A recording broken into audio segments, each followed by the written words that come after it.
Olá, seguidor Treino em Foco, tudo certo? Tudo tranquilo? Tudo em paz?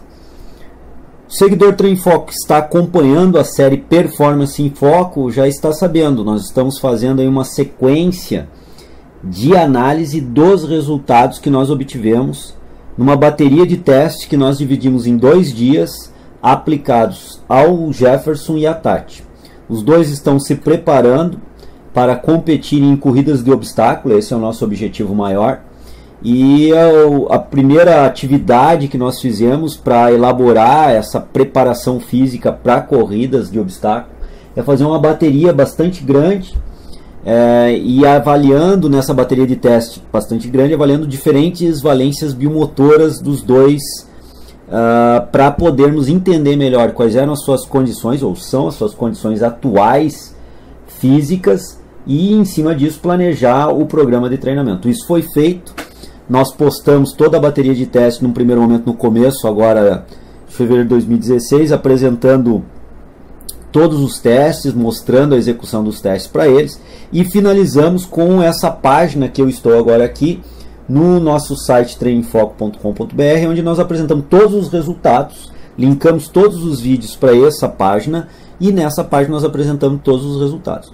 Alguns seguidores solicitaram que nós fizéssemos uma análise mais pormenorizada desses resultados e explicássemos como esses resultados nos ajudariam no ato de elaborar o programa de treinamento. Muito bem, isso nós começamos a fazer em 2 posts atrás, onde no primeiro post eu fiz a análise morfológica dos 2 atletas e pontuei alguns aspectos importantes pensando no programa de treinamento, pensando na prescrição de treinamento.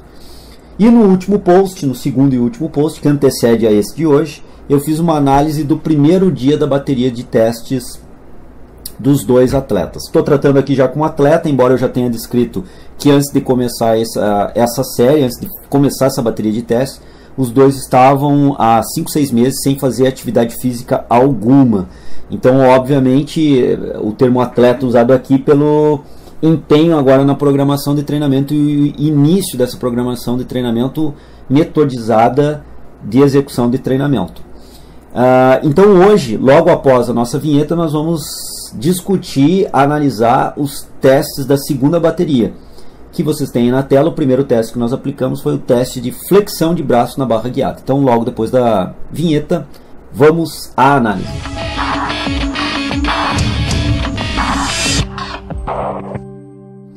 Bom pessoal, o teste de flexão de braço na barra é um teste de força-resistência. Por que de força-resistência? Porque ele depende muito das condições que o indivíduo apresenta para executar o teste e da sua performance em si. Por que isso? Deixe-me explicar melhor. Imaginemos que o Jefferson, por exemplo, como se encontra aí na imagem, ele vai executar o teste de flexão de braço na barra e consiga executar 4, 5 flexões e não consiga executar mais do que isso. Muito bem, então esse teste ele conseguiu medir, em função do resultado 4, 5 flexões, um resultado de força. Não conseguimos mensurar a resistência do Jefferson numa situação que ele respondesse o número de flexões dessa forma. Claro que fazendo 4, 5 flexões, isso está muito em função do nível de força que o indivíduo apresenta e do seu peso corporal. Quanto maior o peso corporal, maior a carga a ser transportada, maior a dificuldade, a tendência é menor número de repetições. Por outro lado, vamos imaginar que o Jefferson mais uma vez viesse a fazer essa flexão na barra, esse teste de flexão na barra, e executasse 22 flexões na barra. Nós estamos agora mensurando a capacidade de dele resistir a esse esforço, onde ele conseguiu fazer 22 flexões de braço. Claro, logicamente, mais uma vez, isso está de total acordo com o seu nível de força e seu peso corporal. Um peso corporal menor permite uma melhor facilidade de execução, porque está carregando uma carga corpórea menor na execução do teste. Essa é uma discussão rápida, onde no Treino em Foco eu já fiz discussões mais aprofundadas sobre isso, para mostrar que esse teste depende muito, para nós classificarmos como teste de força ou resistência, depende muito do resultado do executante. Lembrando aí que o peso do Jefferson é 57,5 kg e o da Tati é 57,9 kg, como nós verificamos na análise morfológica. Praticamente, então, a mesma sobrecarga. O Jefferson, ao fazer a flexão na barra, executou 9 flexões na barra, teve uma resposta cardíaca pico de 161 batimentos por minuto, e a Tati, o Jefferson executou de forma pronada, a execução na flexão da barra fixa, classicamente, e a Tati fez a execução supinada e em isometria com o cotovelo a 90 graus. Basta clicar aqui, vocês vão verificar qual foi o protocolo utilizado e entender melhor. A Tati foi mensurada sua força isométrica, já que ela não consegue, normalmente as mulheres não conseguem executar a flexão na barra em si. A gente fez um teste de isometria, ela tinha que entrar naquela posição e sustentar aquela posição pelo maior tempo possível. Nós podemos ver que tanto o Jefferson quanto a Tati, em relação aos seus atuais pesos corpóreos, que são praticamente idênticos, o Jefferson conseguiu executar 9 repetições, o que confere para ele um certo grau de força, mas não o grau de força que nós gostaríamos que ele venha a obter ou venha a desenvolver para competir com uma performance adequada em provas de obstáculo. A Tati, por sua vez, apresentou 11 segundos de sustentação do peso corporal na barra fixa, com pegada supinada e cotovelo flexionado a 90 graus, o que também é um score baixo, também não é um score bom, também não é um score que eu espero que ela venha a desenvolver ao longo do programa de treinamento, que ela venha a melhorar esse score. Lembrando que a tendência de peso corporal do Jefferson é de aumentar, e isso vai dificultar um pouco mais a flexão na barra. Por que a tendência do Jefferson é aumentar? Porque seu percentual de gordura é somente 5,1, não há por que diminuir esse percentual de gordura e sim aumentar a sua massa muscular, aumentando consequentemente seu peso corporal. A Tati, por sua vez, a tendência maior que nós precisamos é diminuir a sua massa gorda, ao passo que ela pode aumentar sim um pouco a sua massa muscular ao longo desse programa, mas eu não imagino grandes aumentos de massa muscular. Então a tendência da Tati, diferentemente do Jefferson, para o teste de barra fixa, é ser favorecida ao longo do programa de treinamento, já que a tendência ao longo do programa de treinamento ela diminuir seu peso corporal pela diminuição da massa gorda, e o Jefferson de aumentar seu peso corporal, sua massa corporal, pelo aumento da massa muscular. Atuais resultados não são bons e nós estamos trabalhando para melhorar essa força.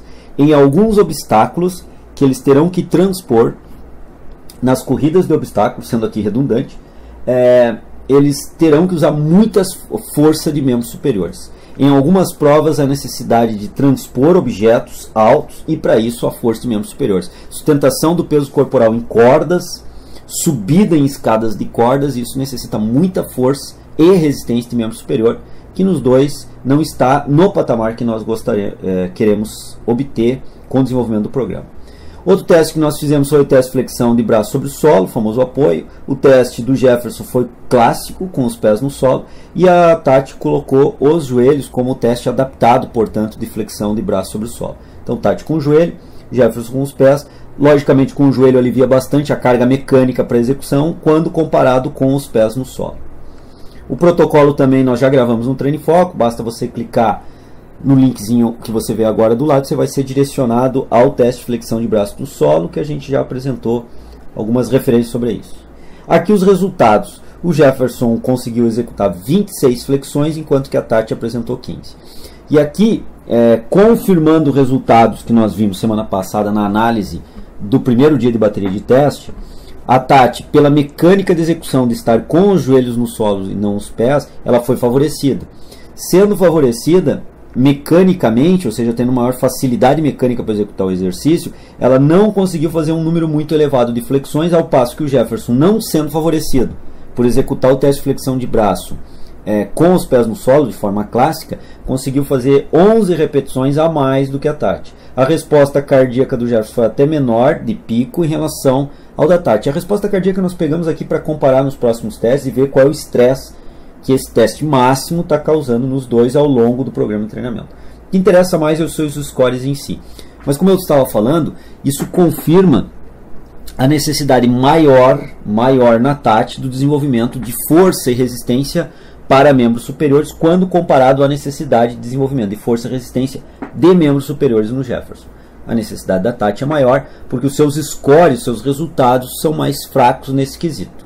Isso para membros superiores num teste onde o corpo é a sobrecarga e aonde ela foi favorecida, ela não conseguiu fazer o número de repetições que o Jefferson conseguiu fazer. Na verdade, os dois, nós buscaremos desenvolver a capacidade de força e resistência dos dois atletas aqui nesse quesito, para ter uma melhor condição. Por exemplo, numa situação de rastejo, muitas provas de obstáculo apresentam rastejo, às vezes rastejo na lama, o que exige muita força e resistência de membros inferiores. Então nós precisamos desenvolver nesses atletas essa capacidade. E os scores que nós temos agora aqui para o teste de flexão de braço não são scores que nos mostram bom desempenho de performance de membros superiores. Ou seja, ao ser solicitado um trajeto de rastejo, principalmente em lama, numa prova de obstáculo, eles terão dificuldade, e melhorando esses scores de flexão de braço sobre solo, eles melhorarão, essa é a teoria, essa é a lógica da prescrição, melhorarão sua capacidade de desempenho. Então nós daremos um enfoque nesse trabalho e principalmente no trabalho da Tati. Agora o teste de resistência muscular localizada para membros inferiores, usando 50% do valor de 1 RM. Vejam bem, no último post eu apresentei para vocês o teste de 1 RM, os valores de 1 RM de cada um deles, e hoje eles farão o teste, ou fizeram o teste, com 50% dos seus valores de força máxima. Então na próxima vez que nós viermos a executar, a força máxima dos dois teoricamente irá aumentar, os valores de quilagem que nós colocaremos para o teste de resistência também será maior. Sempre um percentual relativo a 50% do máximo dos dois atletas. Vejamos os resultados. O Jefferson, com 50% da sua força máxima no agachamento, conseguiu executar 33 repetições, ao passo que a Tati executou 40 repetições. Mais uma vez, e esse resultado agora fecha um diagnóstico que para membros inferiores, a Tati já vinha mostrando desde o último post dos outros testes mensuados, uma força, resistência e agilidade de membros inferiores proporcionalmente aos resultados do Jefferson até melhores. E agora é confirmado. Quando ela é postada a fazer 50% da sua força máxima e o maior número de repetições, ela consegue executar 7 repetições a mais do que o Jefferson foi capaz de executar, também sendo testado a 50% da sua força máxima. Isso apresenta então que para membros inferiores, muito provavelmente, em função das aulas de ginástica que a Tati ministrava há algum tempo, há 3, 4 anos ministrando aulas de ginástica, isso desenvolveu nela uma capacidade de força e resistência de membros inferiores razoável. Perdeu-se, obviamente, boa parte dessa resistência ao longo do período que ficou sem treinamento, 4, 5, 6 meses, mas ainda traz algum lastro nesse sentido. Ao passo que o Jefferson não traz a mesma condição para membros inferiores. Então, entre os dois, o Jefferson deve focar um pouco mais de trabalho de membro inferior do que propriamente a Tati. Só tem um problema a ser adicionado nessa prescrição. O Jefferson carrega bem menos peso de gordura do que a Tati. E como eu já discuti em posts anteriores dessa série, peso de gordura é massa morta. Como massa morta no sentido de massa inútil para a contração e massa que gera sobrecarga ao deslocamento.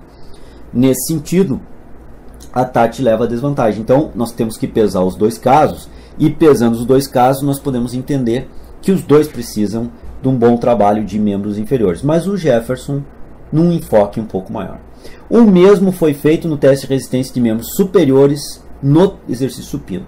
Foi feito o teste de 1 RM, foi colocado 50% da quilagem no teste do supino, e com 50% do peso, Jefferson e Tati foram testados. O Jefferson apresentou 32 movimentos, ou 32 repetições no teste de supino, até a falha momentânea concêntrica, e a Tati apresentou 22. Confirma-se mais uma vez os resultados que nos outros testes de potência, comparando sempre membro superior com membro inferior, estavam sendo demonstrados. A Tati apresenta um resultado de força e potência de membros inferiores bem inferior aos resultados do Jefferson. Portanto, ela necessita de um enfoque maior em abdominais e membros superiores, enquanto que o Jefferson enfoca um pouco maior em membros inferiores. Resistência aeróbica, os dois necessitam, pelo que nós vimos no teste de VO2, embora a Tati leve uma desvantagem maior, porque apresenta um VO2 menor, foi visto na última postagem dessa série, analisando os resultados. Então vejam bem, pessoal, esses resultados nos ajudam a começar a entender melhor o programa de treinamento, quem precisa mais e do que, e aí entendermos que metodologias e que tipo de treinamento podemos aplicar, e principalmente qual é a dose de carga que é interessante para um, qual é a dose de carga que é interessante para o outro, em diferentes valências biomotoras. porque os resultados vão nos apresentando dados importantíssimos para pensar isso. De uma forma geral, eu já apresentei para vocês. O teste de monitoramento da frequência cardíaca é um teste onde eu crio um protocolo na esteira de 19 minutos, 20 minutos aqui é o último tempo. Então cada estágio aqui é 1 minuto, cada estágio é um tempo, e eles têm uma carga. Então, por exemplo, no primeiro estágio, no primeiro tempo, eles têm uma carga de 6 km por hora, nenhuma inclinação. No segundo minuto, 8 km por hora, nenhuma inclinação ainda na esteira, inclinação 0%. No terceiro minuto, 7 km por hora, 1% de inclinação, ou seja, cargas baixas no início, com até cargas de aquecimento, o warm-up aqui deles. E depois nós começamos a produzir cargas fortes. Vocês podem perceber que existem cargas, por exemplo, de 10 km por hora, com 1% de inclinação, onde a carga é mais projetada na velocidade, ao passo que no próximo minuto a velocidade decai, mas a inclinação sobe e sobe de uma forma bem expressiva. Então eu procurei, ao longo desse protocolo, simular na esteira situações de corrida em terrenos adversos e que mudam muito isso. Então, por exemplo, nas provas de obstáculo, às vezes o indivíduo está correndo num terreno que ele está descendo, às vezes ele está correndo num piso mais duro, às vezes está correndo um terreno horizontal, piso duro, e logo na sequência passa um terreno encharcado, ou um terreno com lama, ou um terreno que é muito mais difícil, mesmo no plano horizontal, é muito mais pesado o ato de correr. Em outros momentos, ele, dependendo do percurso feito no circuito, ele pode estar correndo num morro, subindo, portanto, uma corrida em rampa. Então eu procurei aqui, ao longo desse circuito de 19 minutos, alterar a carga pela velocidade e a inclinação. Tem momentos aqui de carga bastante forte, bastante expressiva, como nós podemos perceber aqui no 16º minuto. Eu projetei uma carga neles de 11 km por hora com 5% de inclinação, 13 km por hora com 5% de inclinação no 14º minuto, são picos aqui de esforço, mas na sequência eu coloquei uma carga de 8 km por hora, 2% de inclinação. Então são formas de oscilar, eu busquei oscilar a carga, não ser contínua. Pelo contrário, essa carga ser descontínua, carga cardiovascular. E aí nós monitoramos para ver a resposta cardíaca ao longo dessa carga. Qual é a ideia? Nas próximas avaliações nós aplicaremos o mesmo protocolo, exatamente o mesmo protocolo, e observaremos as respostas cardíacas, tanto do Jefferson quanto da Tati. Se houver uma evolução significativa nesse tempo transcorrido entre a primeira avaliação que nós estamos apresentando e a próxima, a segunda avaliação, o que nós esperamos? Nós esperamos um comportamento cardíaco oscilatório. Quando a carga é maior, vai subir a frequência cardíaca, quando a carga é menor, vai descer a frequência cardíaca, mas em patamares menores do que nós temos agora aqui, já respondendo a adaptações crônicas evolutivas no sistema cardiovascular. Ou seja, numa próxima avaliação, eu espero que no 8º minuto de teste, com carga de 12 km por hora e 6% de inclinação, o Jefferson apresente uma frequência cardíaca menor de 186 batimentos por minuto. Ao passo que no próximo minuto, de 9 km por hora e 0% de inclinação, ou seja, correr 9 km por hora na horizontal, o Jefferson apresente um valor de frequência cardíaca menor que 176 batimentos por minuto. Vejam bem, o protocolo é um protocolo moderado para o indivíduo bem condicionado, embora eles não estão bem condicionados, então o protocolo foi forte. Nós podemos ver que o Jefferson terminou com frequência cardíaca de 192, lembrando que a máxima dele é 202, e a Tati chegou a atingir frequências cardíacas de 201. Então isso apresentando ou representando que ela chegou a um limite, ela não conseguiu, na verdade, até concluir o teste, porque foi muito pesado esse protocolo para ela, porque ela apresenta um VO2 menor que o Jefferson, um percentual de gordura maior, então a carga, que foi exatamente a mesma para os dois, gerou para ela um esforço maior do que foi gerado para o Jefferson. Em alguns momentos aqui eu fiz observações, quando ela teve que parar, permitia-se ao longo desse 1 minuto de carga, quando não se suportava mais, por exemplo aqui com 186 ela solicitou parar alguns segundos, 10, 15 segundos para recuperação, era permitido isso. O que nós esperamos para o próximo teste? Que muito provavelmente não haja essas pausas aqui, e se houverem, se forem necessárias, essas pausas serem menores, ou seja, nós deixávamos a esteira rodando e ela ficava lateralmente em relação à esteira recuperando 10, 15 segundos e voltava para o ato da esteira, não conseguindo concluir o teste. E eu espero que no próximo teste, se não concluir, se aproxime mais da conclusão do teste. Com isso vai nos mostrar o grau de evolução que eles estão tendo ao longo do programa de treinamento. Então aqui é um teste bem interessante, que é um teste de monitoramento da frequência cardíaca, um teste bem interessante de ser feito. Aqui uma imagem no final da tarde, como ela chegou exausta no final desse teste, lembrando que foi o segundo dia de testagem, então foi um dia onde os atletas aqui já estavam acumulando o desgaste do primeiro dia e todo o desgaste de testagem desse segundo dia. Esse foi o último teste de toda a bateria, o 13º teste. Isso nos mostra então os parâmetros, por exemplo, agora quando formos treinar Jefferson e Tati, quais são os parâmetros de frequência cardíaca, quais são os percentuais de frequência cardíaca que nós vamos trabalhar, já temos uma ideia de dose de carga que responde àquela frequência cardíaca que nós queremos trabalhar. Por exemplo, esses dados nós iremos apresentar mais detalhado mais à frente para vocês. Mas se nós traçarmos uma zona alvo para o Jefferson para trabalhar entre, digamos, 173 e 185, as cargas que eu posso trabalhar com 2% de inclinação são velocidades de 10 a 13 km por hora. Eu estarei projetando frequências aproximadas entre 173 e 185 batimentos por minuto. E isso é uma forma de nós entendermos melhor as cargas de treinamento, traçarmos zona alvos iniciais agora no programa de treinamento dos dois atletas. Bom, pessoal, esse foi o último post analisando os resultados e tentando mostrar para vocês alguns links com a prescrição, com as cargas de treino que nós elaboramos e estamos executando com os dois.